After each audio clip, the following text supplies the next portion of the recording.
The Bechtel family represents America's largest and most secretive private engineering dynasty. It was founded by Warren A. Bechtel in 1898, who began with nothing but a team of mules paving railroads in the American West. Today, after 5 generations of unbroken family control, his descendant Brendan Bechtel commands a global EPC, engineering, procurement, and construction, Goliath. With $22 billion in 2023 revenue, the Bechtel Corporation has executed over 25,000 megaprojects in 160 countries, making it a shadow government with the power to build or rebuild entire nations. Their immense privately held fortune, estimated by Forbes at over $15 billion, was forged from the critical infrastructure of the 20th century. After building railroads, the company pivoted to master oil and nuclear power. This includes the massive Trans-Arabian Pipeline in 1947, and most critically, the Hanford site for the Manhattan Project, the secret facility they helped build that processed the plutonium for the Nagasaki bomb. This contract established the deep symbiotic and often hidden relationship with the U.S. government that defines the company. The Bechtel story is one of stark, irreconcilable paradox. They are the celebrated architects of modern wonders, from the Hoover Dam and the Channel Tunnel to the $100 billion Jubail industrial city in Saudi Arabia. Yet their record is shadowed by accusations of being the contractor of every war, profiting from $2.3 billion in no-bid contracts after the Iraq invasion. Their history is defined by a revolving door of executives like George Shultz and Caspar Weinberger, who left the Bechtel boardroom to run the U.S. State and Defense Departments, and by global crises like the bloody Bolivia water war and the catastrophic ongoing nuclear waste leaks at Hanford. The Bechtel dynasty shadow was cast from its very foundation. Warren A. Bechtel, the son of an Illinois farmer, began in 1898 by building railroads for the Southern Pacific, profiting from the brutal expansion of the American West. Labor historians note that Western railroad contractors of that era frequently relied on exploited Chinese and Mexican immigrant laborers, who faced low pay and lethal working conditions. Such practices were common in the region where Bechtel began his operations. When his son, Stephen Bechtel Sr., took control in 1933, he elevated this strategy from simple labor exploitation to high-stakes political maneuvering. He secured the massive Hoover Dam contract as part of the 6 companies consortium, a project that, according to 1930s government inquiries, was rife with allegations of bribery, corruption, and a $10 million cost overrun. This success led to a darker, more secretive partnership. In 1943, Bechtel was awarded the contract to build the Hanford site, the facility that processed the plutonium for the Nagasaki bomb. While a triumph of engineering, the project's legacy, as revealed by EPA studies decades later, was catastrophic radioactive contamination, elevated cancer rates for 300,000 local residents, and the creation of the most toxic place in the Western Hemisphere. During this same period, Stephen Sr. worked closely with the OSS, the precursor to the CIA, providing vital intelligence from his Middle East projects, cementing the company's role as a shadow arm of American foreign policy. To sanitize this emerging reputation, the family established the Bechtel Foundation in the 1950s, funneling hundreds of millions into education and environmental causes. Stephen Jr. advised President Eisenhower, shaping the massive interstate highway system. But this clean image was a facade, concealing a consistent pattern of corruption, such as later allegations of bribery to secure nuclear projects in South Korea, which were handled with a quiet internal fine to avoid public scrutiny. When World War II ended, America stood alone as the world's new undisputed superpower. It had the industrial might, the financial capital, and the atomic bomb that Bechtel itself had helped to build. But an empire, to be sustainable, must be built. It needs roads, ports, pipelines, and power plants. And so in the dawn of this new American century, Stephen Bechtel Sr., who had taken the reins after his father Warren's death, transformed the family company. He moved it beyond dams and railroads. He envisioned a corporation that would be the American empire's official private sector construction crew. The results were astronomical. The growth was not just fast, it was exponential, a post-war explosion that dwarfed its competitors. According to Bechtel's own financial reports, a company that was already large, posting $100 million in revenue in 1945, would grow tenfold to become a $1 billion a year Goliath by 1960. This new empire was built on projects so vast they defied imagination. They were not just feats of engineering, they were acts of geopolitical will. The first and most defining was a monument of ice and steel, the Trans-Alaska Pipeline.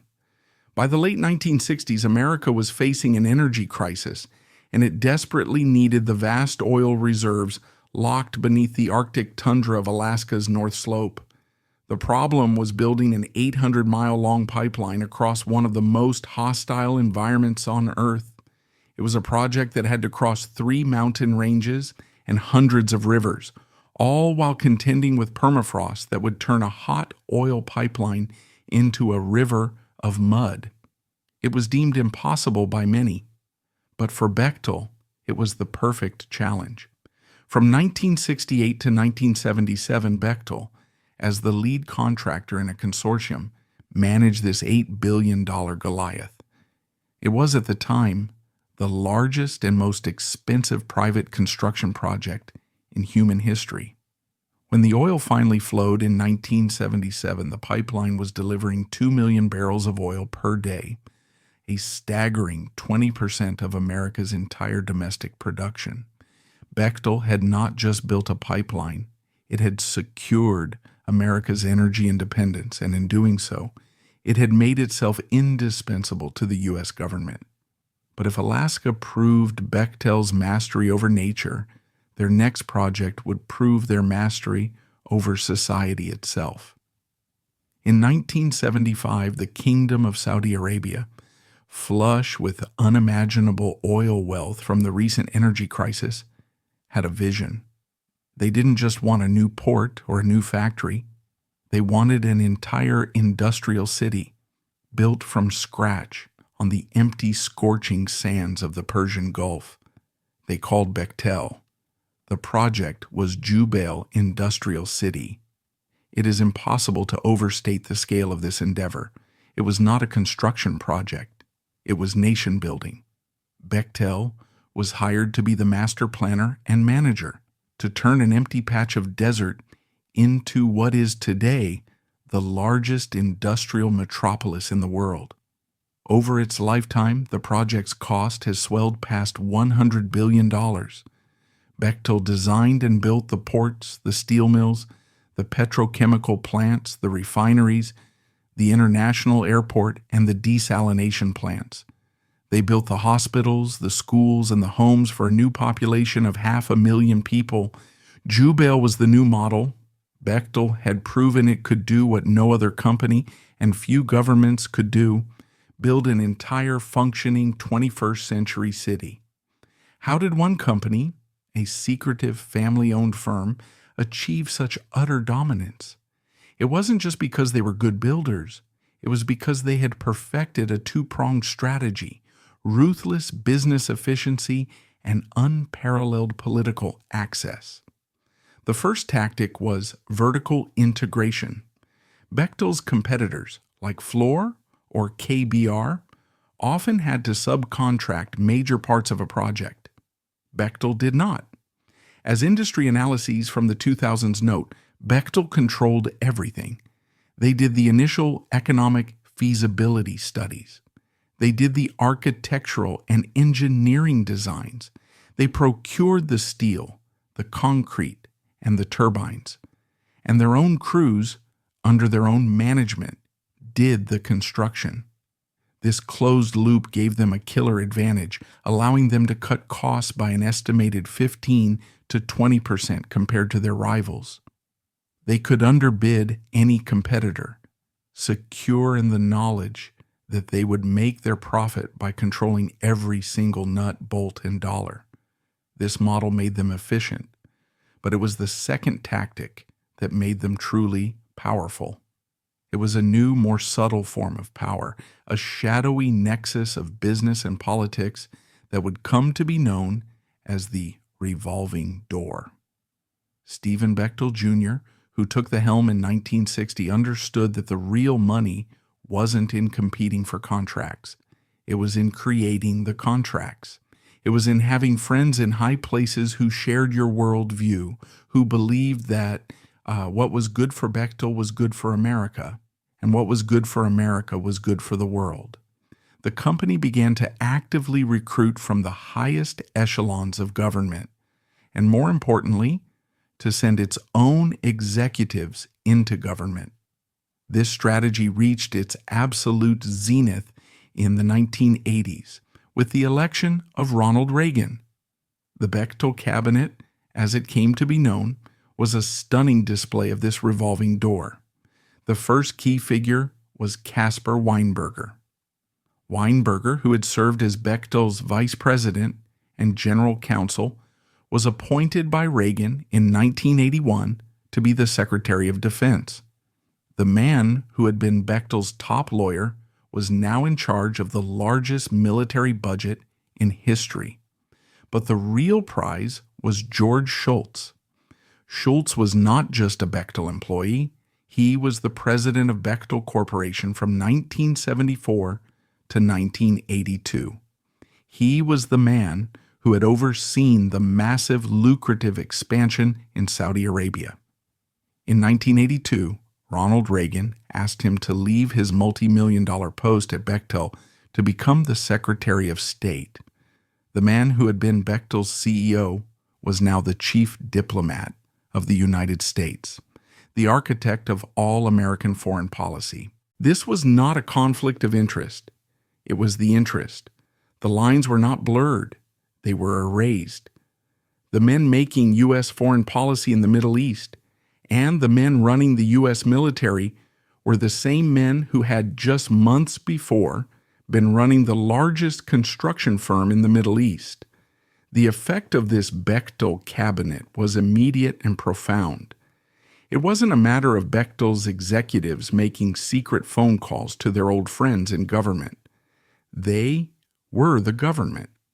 When Secretary of State George Shultz traveled to the Middle East to negotiate foreign policy, he was meeting with the same Saudi ministers and emirs with whom he had previously negotiated Bechtel's billion-dollar construction contracts at Jubail. His policy, which favored stable U.S. relations with oil-producing allies, was perfectly aligned with Bechtel's business model, which thrived on building massive infrastructure for those same allies. There was no conspiracy because no conspiracy was needed. The goals of the State Department and the goals of the Bechtel Corporation had become one and the same. This alignment was not always benign. It was a strategy that created and armed future conflicts.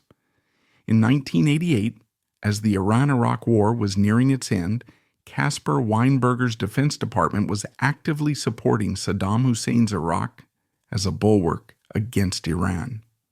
The U.S. government provided Saddam with intelligence, financial aid, and the dual-use technology he needed to build his chemical weapons arsenal. Simultaneously, as documented by the Nautilus Institute, Bechtel was in negotiations for a $1 billion contract to help build a massive chemical plant near Baghdad.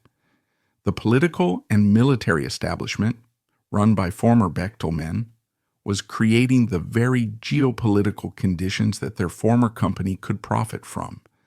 The revolving door had become a perfect, self-enriching circle. This was the Bechtel way perfected by Stephen Bechtel Sr. and Jr. The company's leaders, as detailed in Simon Johnson's book Friends in High Places, were not just builders, they were members of the exclusive all-male Bohemian Club.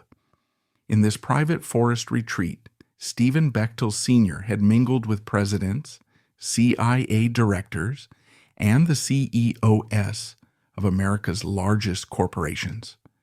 This was not just a social club, it was a shadow government, a place where the elite consensus was formed, where the men who ran the country and the men who built the country could speak freely. It was here that the lines between public service and private profit were not just blurred, they were actively erased. This political access strategy was so successful, it created an aura of invincibility. It allowed Bechtel to operate in a gray zone, often above the law, but it also laid the groundwork for their most significant legal and moral challenges. The company's reliance on high-level connections and its comfort in dealing with dictators and monarchs made it a target for accusations of bribery and corruption long before the Iraq War. As early as 1984, the company was internally penalized for bribery allegations in South Korea related to securing its lucrative nuclear projects. According to the Nautilus Institute, this was handled with a quiet internal fine, a slap on the wrist designed to avoid public scrutiny. These incidents, while kept quiet, were a preview of a business model that operated beyond the reach of normal accountability, a model that would later be scrutinized under the Foreign Corrupt Practices Act. This model, however, was about to evolve. By the 1990s, the era of trillion-dollar government spending on new infrastructure was waning. The Cold War was over. The big dams were built. The interstate highways were complete. To continue its exponential growth, Bechtel needed a new market. They found it in a new insidious ideology, privatization. The new business tactic was no longer just about building new things for governments. It was about owning the things that already existed. It was about taking public services, water, power, transportation, and turning them into private for-profit monopolies. And their friends in government, particularly in Washington and at global institutions like the World Bank, were championing this new neoliberal model. They pushed developing nations to privatize their essential services as a condition for receiving loans. And who was the only company in the world with the expertise to run a city's entire water system, its power grid, and its airport? Bechtel. This new strategy reached its disastrous climax in 1999 in the city of Cochabamba, Bolivia. Bechtel, as the head of a consortium called Aguas del Tunari, was granted a massive 40-year concession to take over the city's entire public water system. The contract, negotiated in secret with a pliant local government, was a masterpiece of corporate self-interest. To recoup their investment of $200 million, the contract guaranteed them a 16% annual profit, adjusted for inflation. To achieve this, Bechtel's consortium immediately raised the water rates, not by a little.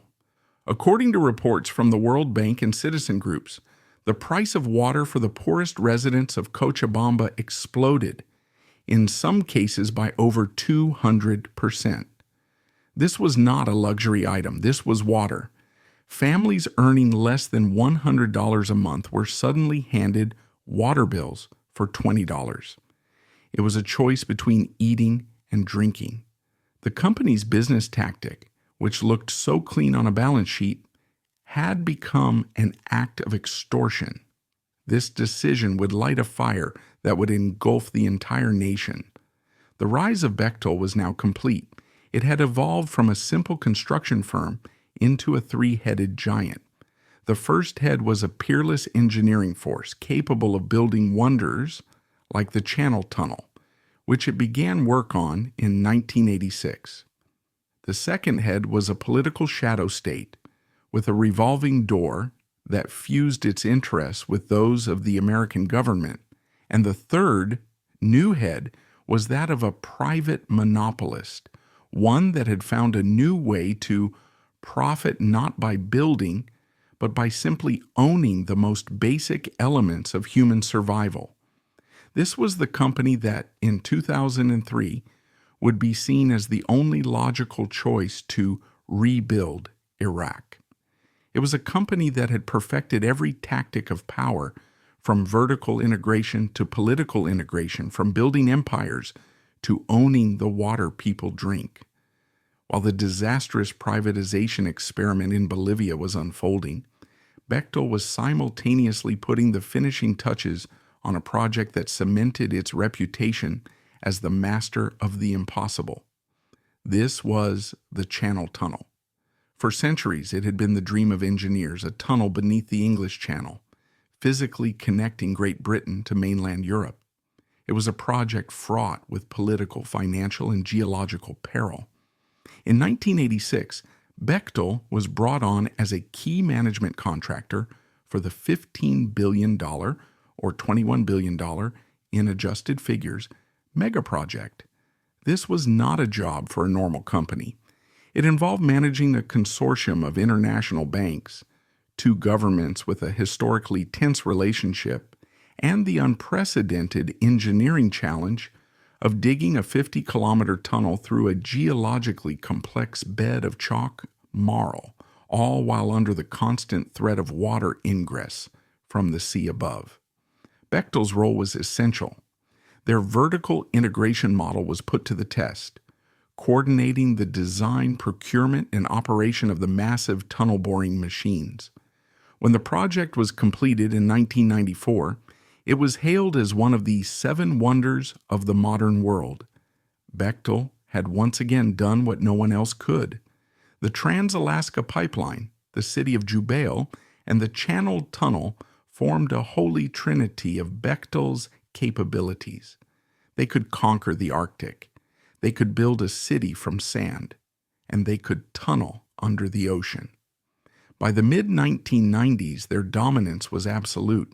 They had become the default go-to company for any project on Earth that was too big, too complex, or too politically sensitive for anyone else. But this rise, built on political access and sheer scale, was not without its legal and moral rot.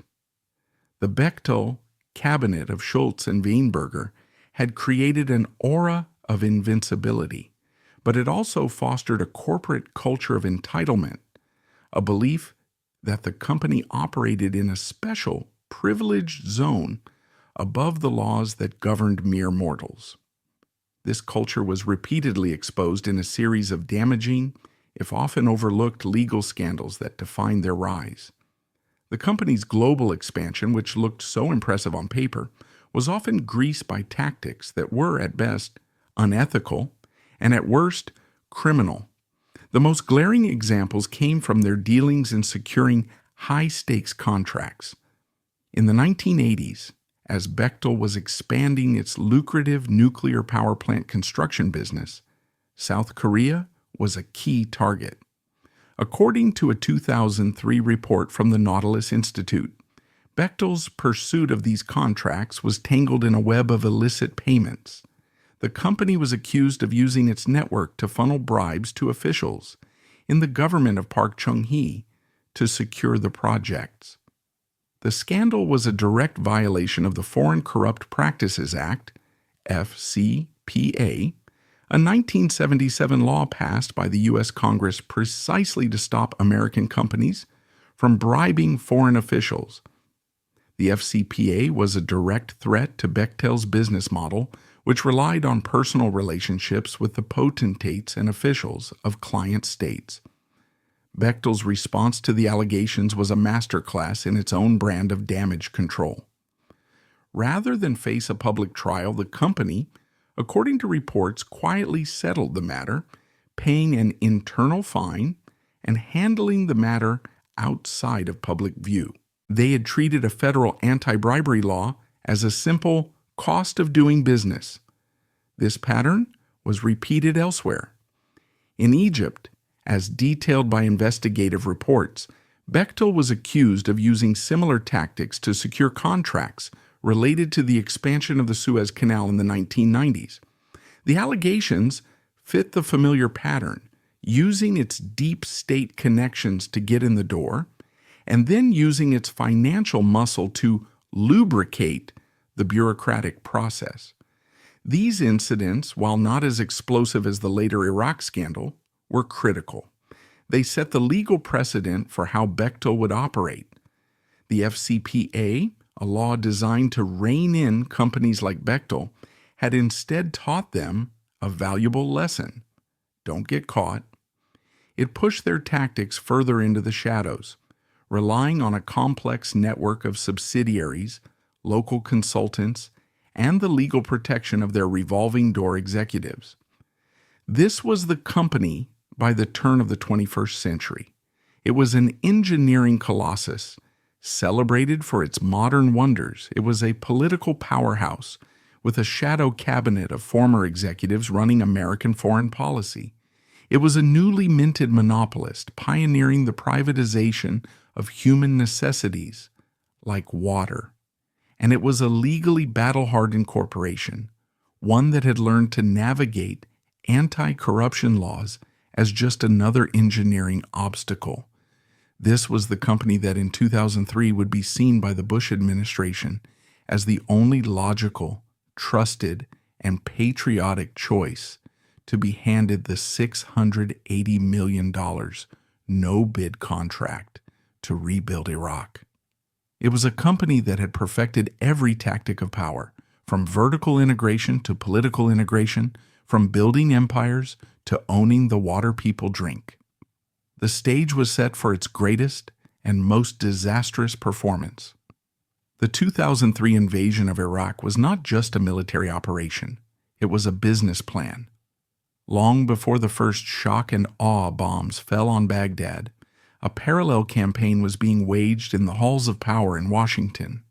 This was the campaign for the Reconstruction, the immensely lucrative taxpayer-funded effort to rebuild the country that the U.S. military was about to destroy. And at the center of this plan, from the very beginning, was the Bechtel Corporation. The company's political groundwork, laid decades earlier by the revolving door, had placed it in the perfect position.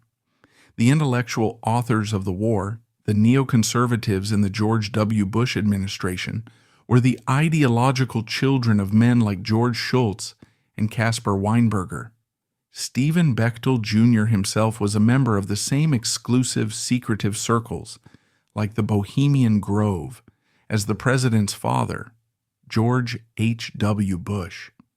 As documented in books like The Bechtel Scandal, these were not distant acquaintances. They were members of the same class sharing the same worldview. They believed in the power of American corporations to remake the world, and Bechtel was their chosen instrument.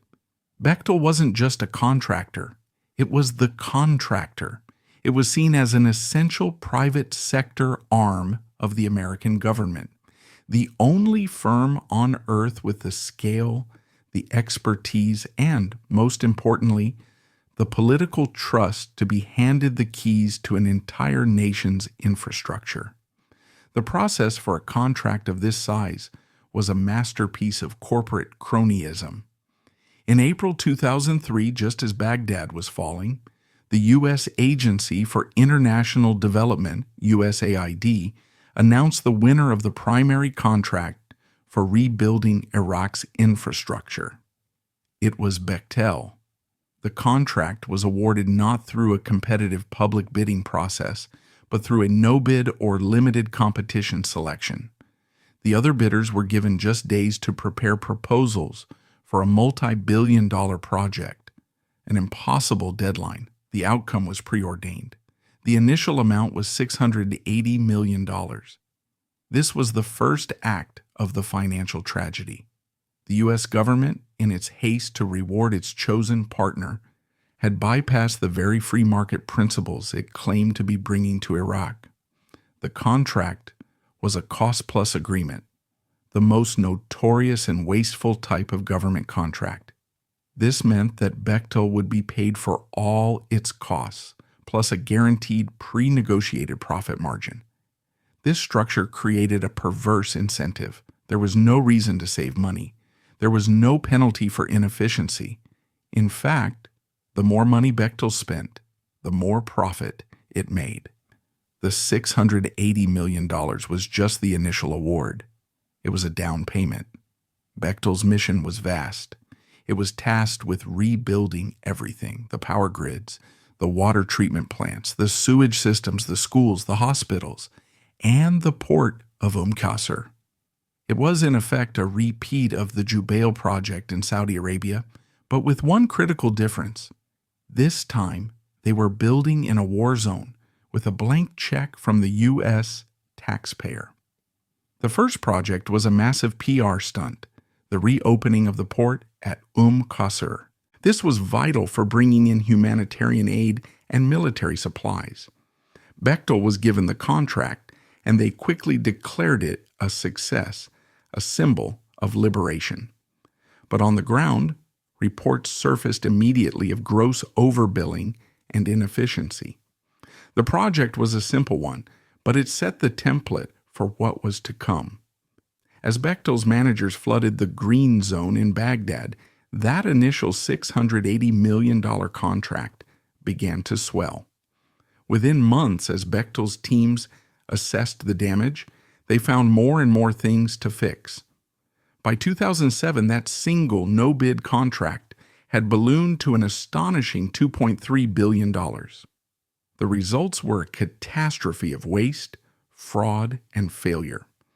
The Special Inspector General for Iraq Reconstruction, SIGIR, a U.S. government watchdog agency, was established to audit this river of money. Its reports, published over the next decade, are a devastating indictment of the Bechtel model. They paint a picture not of a company struggling in a war zone, but of a company actively profiting from a system with zero accountability. The total U.S. fund for Iraq's reconstruction was a staggering $18.4 billion. A 2007 congressional audit would later conclude that the vast majority of this money had been wasted or lost to corruption. Bechtel was the single largest recipient of this waste. Take the schools. Bechtel was tasked with building and rehabilitating over 150 schools. This was a critical hearts and minds mission. But as SIGIR auditors investigated, they found a disaster. A $19 million project for a children's hospital in Basra was so poorly constructed that it was a catastrophic failure, with raw sewage leaking into the wards. Bechtel's response when questioned was to point to the difficult security situation. This became the universal excuse, but the SIGIR reports revealed a different story. It wasn't just the war, it was incompetence and a complete lack of oversight. In one notorious example, SIGIR auditors inspected a completed school that Bechtel had built. They found open trenches, exposed electrical wires, and collapsing ceilings. In another, they found a $1.2 million project to build a local police station that was so badly designed, the walls were literally crumbling. The auditors concluded it was unfit for use and would need to be demolished. This was not a failure to build. It was a failure to manage. Bechtel, as the primary contractor, was the head of the food chain. Its job was to distribute its $2.3 billion to a vast network of subcontractors. And in the chaotic gold rush atmosphere of post-invasion Iraq, this process was rife with corruption. A 2004 investigation by NBC News uncovered the reality of this system. Bechtel, it was found, had subcontracted critical work to firms that were themselves deeply compromised. In one case, a subcontractor hired by Bechtel was a firm that had just been fined $86 million in a separate U.S. case for fraudulent billing. Bechtel's vetting process was either non-existent or, more likely, irrelevant. The goal was to move the money, not to ensure it was being spent wisely or ethically. This created a system of double dipping. A subcontractor would bill Bechtel for a project. Bechtel would add its guaranteed profit and then bill USAID. But SIG-IR auditors found that the work itself was often never completed, or was completed with shoddy materials that would fall apart within months. A school would be rebuilt, but the new roof would leak, the walls would crack, and the electrical systems would be hazardous. Bechtel would get paid, the subcontractor would get paid, and the Iraqi children would be left with a building more dangerous than the one they had before. The social tragedy of this reconstruction was even deeper than the financial waste. While Bechtel's expatriate managers lived in the fortified, air-conditioned green zone in Baghdad, enjoying a lifestyle completely divorced from the country they were supposedly rebuilding, their projects were actively harming the Iraqi people. The most critical failures were in water and power. Bechtel was handed hundreds of millions of dollars to repair and upgrade Iraq's collapsing water treatment and electrical grids. These were not hearts and minds projects. They were a matter of life and death. The result was a humanitarian disaster. The power grid, despite Bechtel's repairs, remained sporadic, leaving Iraqis to swelter in 120-degree heat. But the water system was the true catastrophe. Bechtel's completed water treatment plants were, in many cases, non-functional. They failed to add chlorine, a basic step, or pumped contaminated water directly into the public supply. In 2007, a massive cholera outbreak swept through Iraq. The World Health Organization reported that over 7,000 people were infected, a disease spread almost entirely by contaminated water. The very water system that Bechtel had been paid $2.3 billion to fix was now poisoning the population. The financial social tragedy, as one auditor had called it, was now a public health emergency. This was the war contractor model in action. It was not about rebuilding a nation. It was about the transfer of wealth. It was a system designed to take billions from the U.S. Treasury and deliver it to the shareholders of a private, politically connected corporation, with the destroyed nation of Iraq serving as little more than a cost-plus processing fee. The human cost of this business model was not limited to the Iraqi people. It was also paid by Bechtel's own workforce, specifically the cheap, expendable third country nationals, or TCNs. To maximize profits, Bechtel and its subcontractors relied on a shadow army of laborers from the Philippines, India, Pakistan, and Nepal. These men were lured from their home countries with promises of high-paying American jobs.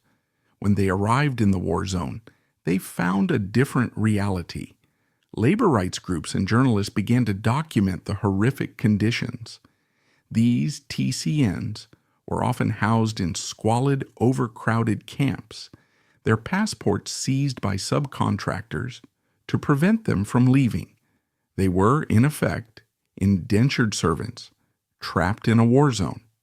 The safety standards that supposedly governed Bechtel's projects were, for these men, non-existent. A 2004 NBC News report documented the deaths of at least 50 contract workers on Bechtel's projects. These were the invisible men who were actually building the reconstruction, dying from mortar attacks, convoy ambushes, heat stroke, and industrial accidents. Their deaths were rarely reported, just another cost of doing business absorbed by the cost-plus contract.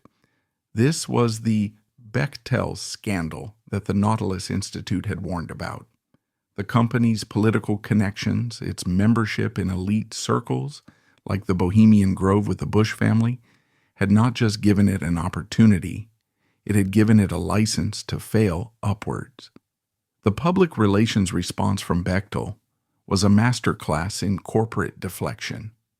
Facing mounting criticism from Siger, Congress, and the media, the company went on the offensive.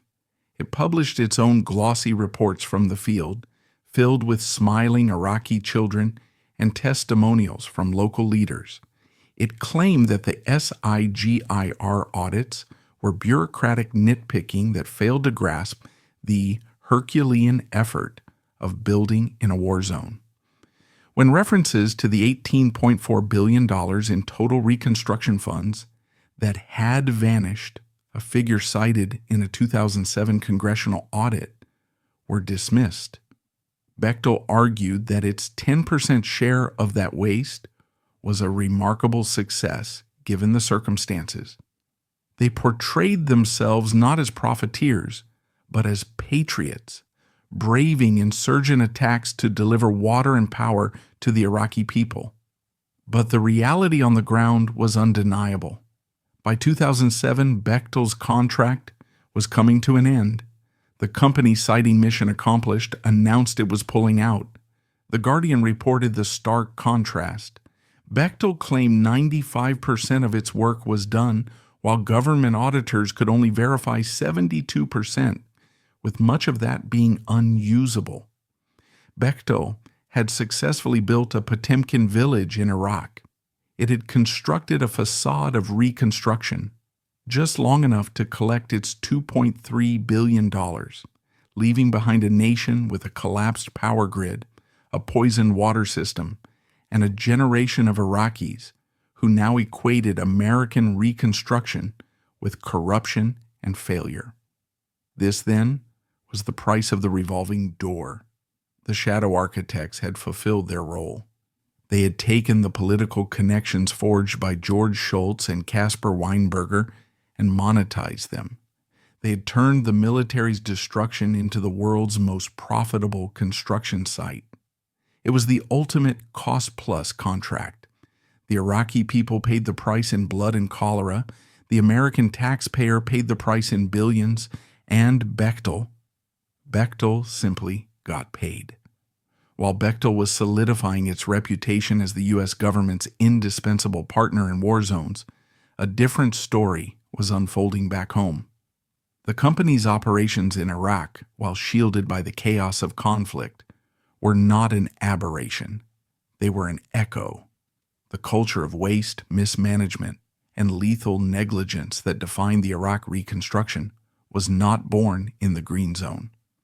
It was a business model that had been perfected for decades on American soil against the American taxpayer. Nowhere was this more evident than in Boston. The project was officially known as the Central Artery Sachi-Chach Tunnel Project, but the world would come to know it as the Big Dig. It was, in the 1980s, the most ambitious and complex urban engineering project in American history, a plan to bury the city's main elevated highway in a massive underground tunnel. It was a project that perfectly matched Bechtel's reputation for tackling the impossible.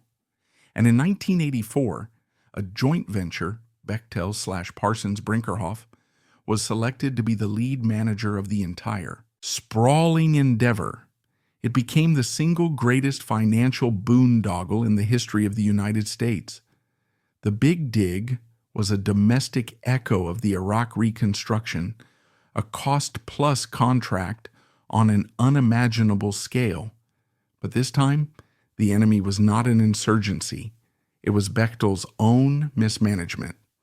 The project's initial budget when Bechtel took over was $2.8 billion. By the time the project was complete in 2007, the price tag, including interest, had ballooned to an incomprehensible $22 billion. It was a financial black hole that had swallowed the budgets of an entire state for a generation. The public, outraged by the decades of delays and the exploding costs, was told this was just the price of complex modern engineering. Then on the night of July 10, 2006, the financial scandal became a human tragedy. A concrete panel in the new E90 tunnel, A 12-ton slab of the ceiling secured by bolts Bechtel's team was responsible for inspecting tore free. It fell directly onto a passing car, crushing the passenger, Milena Del Valle, and killing her instantly. This was not a war zone. This was not a developing nation. This was Boston. The subsequent investigation was a devastating indictment of the Bechtel management model. Investigators found that the company had known about systematic failures in the tunnel. They found that the wrong, cheaper, and inappropriate epoxy had been used to secure the bolts. They found that Bechtel's managers had missed or ignored clear signs of structural failure, prioritizing deadlines and budgets over safety. It was the Iraq model brought home. It was a cost-plus contract that incentivized cutting corners, not ensuring quality. Bechtel, as the manager, was in charge of oversight. In effect, they were in charge of overseeing themselves. The result was a $14 billion cost overrun and a dead civilian. In 2012, to avoid a corporate manslaughter trial, Bechtel and its partners agreed to pay a massive $458 million settlement. It was a stunning admission of failure. The Big Dig proved that the Iraq debacle was not an anomaly. It demonstrated, inarguable, that Bechtel's core business tactic, managing massive public-funded cost-plus projects with minimal oversight, was a recipe for catastrophic financial waste and ultimately lethal negligence.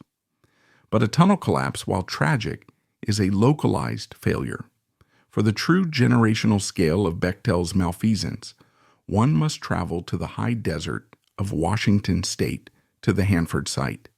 This is the most toxic place in the Western Hemisphere. It is the plutonium factory Bechtel helped build for the Manhattan Project in 1943. It is a 580 square mile radioactive graveyard holding 2/3 of America's high-level nuclear waste, a toxic stew of 56 million gallons of sludge in 177 aging underground tanks. In 1989, in a moment of supreme Orwellian irony, the U.S. government hired Bechtel, the company that had helped create the site, to be the lead contractor on the mission to clean it up.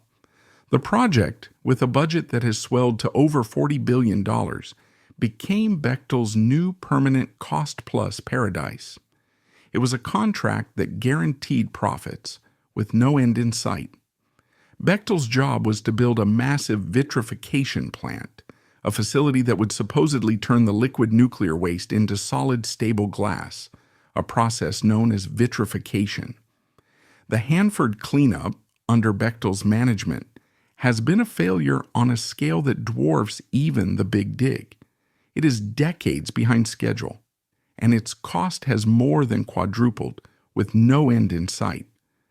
But this is not just a story of financial waste. It is a story of active, ongoing environmental catastrophe.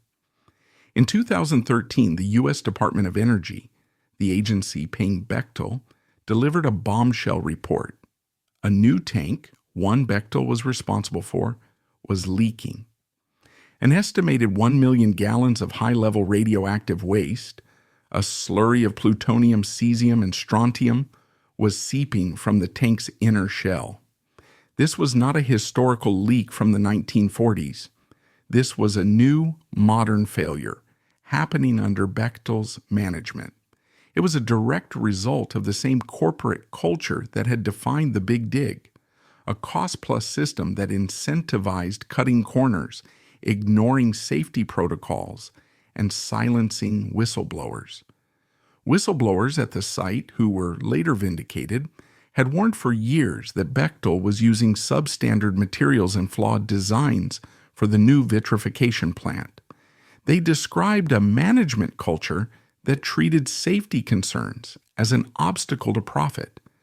The company, they alleged, was building a state-of-the-art facility that they knew would not work, all while billing the government billions for their expertise. The company's culture of making do The same culture that had failed in Iraq and Boston was now poisoning the land with plutonium. In 2020, the Department of Energy, in an unprecedented move, fined Bechtel $13 million for its chronic systemic failures and safety violations at the site. It was a tiny sum for a multi-billion-dollar project, but it was a formal admission. The shadow architect was not just incompetent, it was a threat to public health. This is not a victimless crime. The Hanford site sits on the banks of the Columbia River, the lifeblood of the Pacific Northwest. The contamination seeping into the groundwater threatens the sacred fisheries of the indigenous Yakama Nation, whose members, according to EPA studies, already suffer from mysteriously elevated rates of cancer and thyroid disease. Hanford is the perfect Bechtel loop. It is a story that begins with the company profiting from building the bomb and ends with it profiting again from failing to clean up the mess.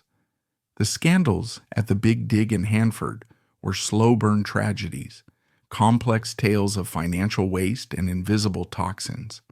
But in the year 2000, Bechtel's new privatization model produced a crisis that was immediate, violent, and perfectly clear: the Bolivia Water War. The city was Cochabamba, a poor, arid community in the Andes. The World Bank, as a condition for future loans, had pressured the Bolivian government to privatize its public water system. In 1999, a Bechtel-led consortium, Aguas del Tunari, was the only bidder. They were granted a 40-year monopoly concession. This secret backroom deal was a textbook example of corporate extortion. The contract not only guaranteed the consortium a 16% annual profit, it also gave them control of all water. This included the community wells that poor farmers had dug themselves, and, in a detail of almost surreal corporate greed, it even gave them the rights to the rain. It was now illegal for citizens to collect rainwater from their own roofs. Bechtel's first act as owner was to raise the water rates, not by a small amount, but by an average of 50%, with some of the poorest residents seeing their bills spike by 200%. The reaction was immediate. This was not a population that could absorb such a blow. Families earning $100 a month were handed $20 water bills. It was a choice between water and food. The city exploded. Tens of thousands of people, teachers, farmers, students, and factory workers, poured into the streets. This was not a protest. It was a popular uprising. They were led by a shoemaker named Oscar Oliveira, who became the face of a global fight against privatization. The Bechtel-backed Bolivian government responded with violence. They declared martial law. They sent the military into the streets, firing live ammunition at the protesters. 6 people were killed, including a 17-year-old boy named Victor Hugo Daza, who was shot in the face. The water war became a global cause célèbre. The image of a multi-billion-dollar American corporation using a client state's military to shoot civilians over the right to drink water was a public relations disaster. After months of bloody conflict, the government collapsed. The protesters won. In April 2000, the Bolivian government canceled the contract. Bechtel's executives were forced to flee the city. But for Bechtel, the scandal was not over.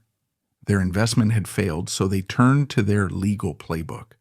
The corporation, through its Dutch subsidiary, filed a $25 million lawsuit against the government of Bolivia, one of the poorest countries in the world.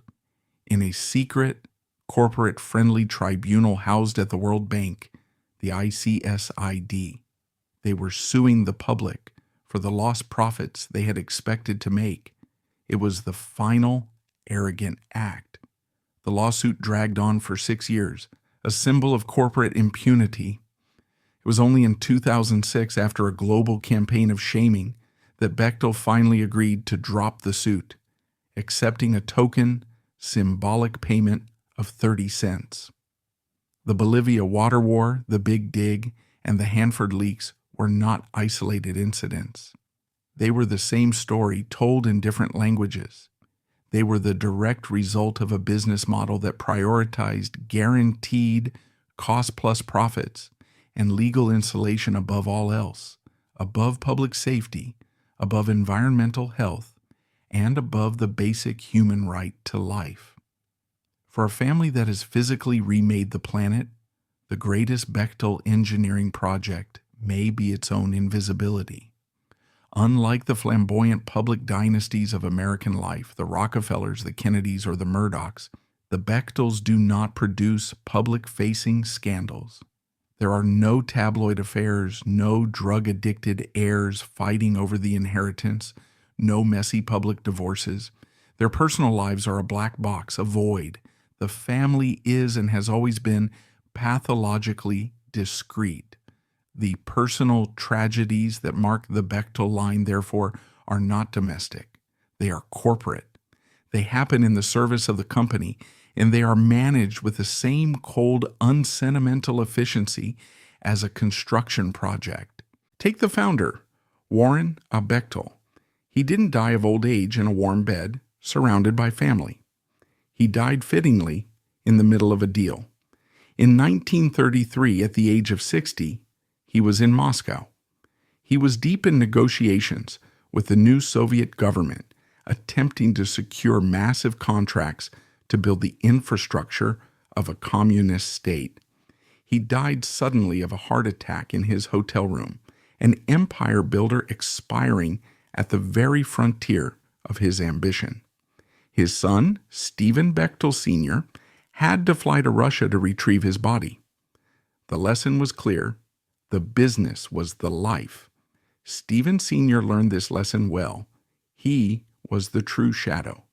He presided over the company's greatest expansion, its move into the Middle East, its partnership with the OSS and CIA, and its entry into the nuclear age. He was, for a time, one of the most powerful men in the world. But after passing control to his son, Stephen Jr., in 1960, he fully embraced the family's code of secrecy, retreating into privacy until his death in 1989. But it was his son, Stephen Bechtel Jr., who truly perfected the vanishing act. After decades of running the empire, in 1990, at the height of his own power, he simply vanished. Citing health reasons, Stephen Jr. resigned from the board of the company his grandfather had founded. He retreated into a life of absolute privacy. He lived for 31 more years, dying in 2021, having successfully and completely erased himself from the public record. He was a ghost who had once commanded the world. His personal tragedy was not a fall from grace. It was a deliberate, successful retreat into the obscurity the family craved. This cultivated invisibility is what made the tenure of his son, Riley P. Bechtel, so jarring for the family. Riley was the Bechtel who finally got caught in the light. He was the CEO who presided over the two most toxic scandals in the company's history, the Iraq War reconstruction and the Big Dig. For the first time, the criticism wasn't just about an abstract corporation. It became personal. Riley Bechtel was the war profiteer. He was the man whose company's faulty tunnel had killed a woman in Boston. He was the one heckled by activists and hounded by journalists. The family's protective wall of secrecy had been breached. In 2014, after years of this intense negative public scrutiny, Riley P. Bechtel, the man who had faced down Congress, stepped down from the CEO role, also citing health reasons. Whether the illness was real or a convenient corporate excuse, the result was the same. It was a familiar Bechtel move, a necessary retreat from the toxic glare of public scrutiny that the family had for a century so masterfully avoided. This retreat, however, did not mean a loss of control. The Bechtel dynasty's most effective tactic has always been its seamless, almost monarchical line of succession. While the family remained obsessively private, their control over the corporation remained absolute. This created a different kind of personal tragedy, the tragedy of the non-family employee. For a century, Bechtel has been roiled by internal disputes not from shareholders, there are none, but from its own workforce.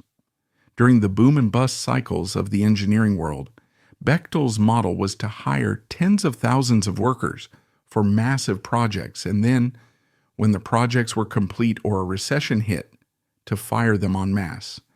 This happened most dramatically in the 1980s recession, when the company laid off thousands. A 1985 lawsuit, though ultimately unsuccessful, was filed by laid-off employees who argued they had been terminated without cause, while the family continued to pay itself millions. The internal culture, as described by former employees, was one of feudal loyalty. The company was a kingdom, and the Bechtels were the kings. This dynamic came to a head in 2016.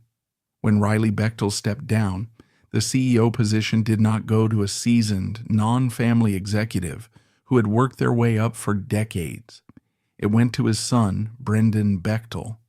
Brendan, the fifth generation, was handed the reins of the $22 billion empire. This anointing was a clear message to the 55,000 employees. This is and will always be a family business. But Brendan inherited a company that was, for the first time, facing serious criticism for its prioritization of profit over safety. Activist groups like CorpWatch, citing the Big Dig and Hanford failures, accused the new young CEO of inheriting a culture of impunity, one that he was unlikely to change. The family's public response to these generations of scandals has been a calculated, massive public relations and philanthropic offensive. The Bechtel Foundation, established in the 1950s, has become one of the most powerful philanthropic forces in the world, particularly in STEM education. This is not simple charity. It is a sophisticated business strategy. By donating hundreds of millions of dollars, over $350 million in the 2020s alone, to engineering schools, universities, and museums, the family accomplishes two goals.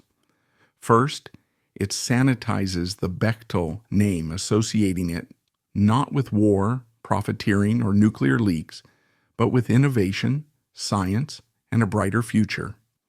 Second, it directly funds the pipeline of the next generation of engineers, the very people who will come to work for and be loyal to the Bechtel Corporation. But this philanthropy is as secretive as the family itself. As noted by groups like Transparency International, Bechtel, as a private company, is not required to file detailed public financial reports. It's impossible to know the true scale of their profits, their executive compensation, or the exact nature of their political spending. The personal tragedy of the Bechtel dynasty, then, is that after a century of building the world, their primary engineering project is now the maintenance of their own secrecy, a multi-billion-dollar wall to hide the true cost of their power. The secrecy that Bechtel has cultivated for over a century has created an aura of mystery, making it a natural subject for conspiracy theories. The most potent of these center on the company's uncanny ability to be in the right place at the right time. Reports in the LA Times and other outlets have long pointed to the Bohemian Grove, the exclusive, all-male encampment where Bechtel executives like George Shultz and Caspar Weinberger mingled with figures like the Bush family. Critics allege that it was here, in the shadows of the redwoods, that the lucrative no-bid contracts for the Iraq War were pre-arranged, long before the first bombs fell. Other theories are even darker, tracing back to the company's origins as a shadow government contractor. Persistent rumors detailed by researchers at Marxist.org and others link Stephen Bechtel Sr.'s work with the OSS directly to the 1953 CIA-led coup in Iran that overthrew the democratically elected Prime Minister Mossadegh. The theory holds that Bechtel's intelligence gathering helped pave the way for the coup, which in turn opened up Iran's vast oil fields to Western corporations, including Bechtel. But the reality of Bechtel's power, as many historians and experts like Simon Johnson have argued, is far more open, systemic, and ultimately more damning than any secret plot. The true influence is not conspiracy, it is soft power, and it operates in plain sight. Bechtel doesn't need a secret plot to get government contracts. This is a company that, by its own estimates, has built or helped build half of all 20th century nuclear and electrical infrastructure in the United States. It is not an outside contractor. It is the system. The revolving door is not a theory. It is a documented fact. When George Shultz left his post as Bechtel's president, he became the U.S. Secretary of State. But when he left that post, he didn't just retire. He took a position at the Hoover Institution, a think tank that spent decades creating the very neoliberal privatization policies that Bechtel would later use to profit from ventures like the Bolivia water war. This is the Bechtel loop. One generation of executives enters government to create the policy, and the next generation profits from it. Ultimately, historians and investigators like those at CorpWatch argue that focusing on secret plots at Bohemian Grove misses the point. The true scandal is not that Bechtel's business model is a secret, it's that it is publicly known. Profiting from war, as seen in Iraq, is not a conspiracy. It is the reconstruction sector. Profiting from public utilities, as seen in Bolivia, is not a backroom deal. It is the privatization model. The story of Bechtel is therefore a complex lesson in the blurred lines of a modern corporate state. It demonstrates how a private, family-owned company, through a century of cultivated relationships, political access, and engineering prowess, effectively became a permanent, unaccountable branch of the U.S. government. The system itself, which allows private profit to be the primary motive for rebuilding a nation or delivering its water, is the real shadow architecture they built.